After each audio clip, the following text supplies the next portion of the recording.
শরীর নাই সুস্থ এমন ভাবে খাইছি গরু কুস্ত। সকালে ঘুম থেকে উঠে দেখে আমাদের কৃষি বিজ্ঞানী আর কাকাই মিলে গরুকে বের করছে। গরুকে বের করার পর কৃষি বিজ্ঞানী যে গরুকে গোসল করাচ্ছিল। তারপর আমরা ঈদগাহের উদ্দেশ্যে রওনা দিলাম। এখান থেকে কিন্তু ঈদগাহ বেশি দূরও না। কেন জানি না, সময় শেষে নামাজ শুরুর সময় গিয়েছিলাম।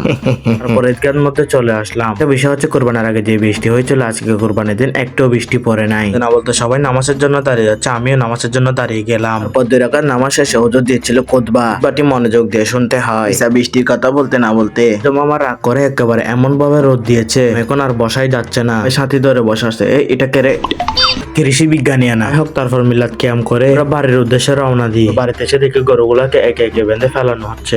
জাদুঘরে একবারে যেখানে আমি কষাই হবো সেখানে নিয়ে যাই। দেখতে পাচ্ছেন আমি একদিনের জন্য কষাই হয়ে গিয়েছি। আমি যে ভিডিও করার জন্য বসি সেটা বোঝা যাচ্ছে, কারণ আমার ছুরিতে একটু কাটা যাচ্ছে না।